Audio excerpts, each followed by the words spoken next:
लेकिन मुझे बताएं मेरे बुजुर्गों, भाइयों और मेरी बहनों कि 4 माह हो गए हैं मुझे दिन रात या तो IMF, अब कोई ज़रा सी बात होती है, यानी अब तो अगर छींक भी मारनी हो तो IMF से पूछना पड़ेगा। कितनी ये शूमी किस्मत है, कितनी अफसोस की बात है कि आप खुद अपने ताईं आप आज़ाद नहीं हैं कि आप फैसला कर सकें। हत्ता कि ये जनाब जो बिजली के जो है हमारे जो अपना FSC, उसके लिए भी IMF से पूछना पड़ा कि जी हम ये कर रहे हैं, कहीं IMF हमारा जो हुक्का पानी बंद ना कर दे। कौमें इस तरह जिंदा नहीं रह सकती। मैं बता दूं आपको, आज कौमें इस तरह जिंदा नहीं रह सकती। कौमें जिंदा रहती हैं, वो लड़ती हैं, मरती हैं, मेहनत करती हैं, दयानत से काम लेती हैं और आगे बढ़ती हैं। बिल्कुल कौमें इस तरह आगे नहीं बढ़ती। हमें अपने पाँव पे अगर खड़ा होना है तो IMF का ये आखिरी प्रोग्राम होना चाहिए। अल्लाह ने आपको पहाड़ भी दिए हैं, आपको वसाइल भी दिए हैं, ख़जाने भी दिए हैं, मादनी आपको वसीले दिए हैं, बेशुमार आपको अरबों खरबों के मादनी वसीले दिए हैं आपको, मगर उसके लिए हमने आज क्या किया, आज तक क्या किया? रेकोडेक की मिसाल ले लें। रेकोडेक, एक धेले की वहाँ से तांबा नहीं निकला, एक धेले का वहाँ से सोना निकला, और अरबों खरबों पाकिस्तान तावान में अदा कर चुका है। कभी कौमें इस तरह बनती हैं? फिर ये कहते हैं जनाब कि हम मांग रहे हैं, और फिर 75 साल बाद भी अगर मांग रहे हैं तो फिर और क्या करते? ये खाकी अपनी फितरत है, ना नूरी है ना नारी है।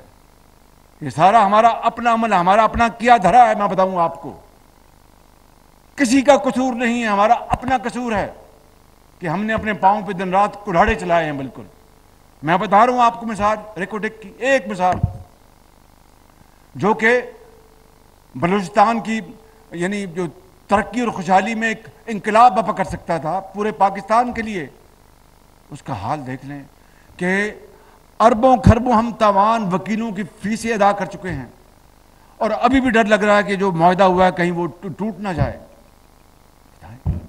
खुदा ने आपको कहा कि ये खजाना है, इसको खोदो और खाओ, खुद भी खाओ, अपने रिश्तेदारों को भी, अजीज़ों को भी, और वो भी जो सफ़ेद पोश हैं, और पूरी कौम को खुशहाल करो।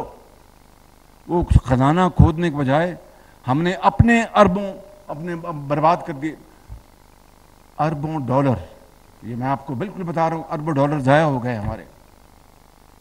और वक्त जो ज़ाया हुआ, ये जो गाड़ी जो तरक्की और खुशहाली की जो पीछे चली गई, उसका कौन जिम्मेदार? उसका कौन जवाब देगा? कौन जवाब देगा उसका? और चिनोट की मिसाल तो आपके सबके सामने है। आप जानते हैं कि चिनोट में क्या हुआ था। 2008 में जब मैंने अपना जिम्मेदारी संभाली पंजाब में, तो मुझे कहा जी ये चिनोट का मुआहदा है, एक वफाकी सेक्रेटरी था, उसका भाई अमेरिका में वो है जनाब, उसको ये मुआहदा मिला, तो आप उसको अब आगे तौसीक कर दें। मैंने कहा मैं तो तौसीक नहीं करता इसकी, मैं देखूंगा। बड़ी सिफारिशें थी, नाम नहीं लेता। जब देखा तो सब फ्रॉड था। यानी 80% वो पाकिस्तानी जो अमेरिका में बसता है, और 20% हुकूमत पंजाब का, और वो भी 20% उसके मरहून मिन्नत।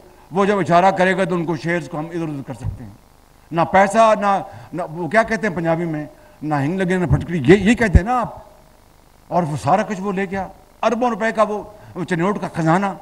हाई कोर्ट गए। अब इस तरह कौमों का वक्त ज़ाया होता है। 3 साल हम हाई कोर्ट में लड़े, फिर अल्लाह भला करे एक जज का, हाई कोर्ट का जो आज सुप्रीम कोर्ट का एक नामवर जज है, बड़ा ऑनरेबल जज है, उन्होंने फैसला दिया कि जनाब ये बड़ा डाकाजनी हुई है पाकिस्तान के गरीब अवाम के ख़जाने में, इसको कैंसिल किया जाए और नैब इसका केस, जिसने जनाब क्लीन चिट दे दी कि ये सारा मामला ठीक था।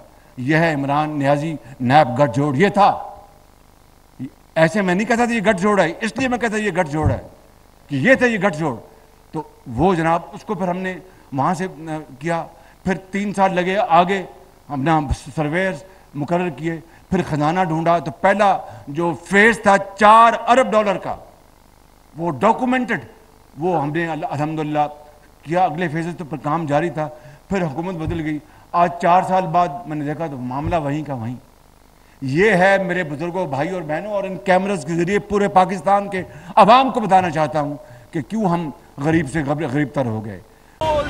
एक बार फिर नंबर 1। सब्सक्राइब करें और बेल दबाएं ताकि कोई खबर रह न जाए।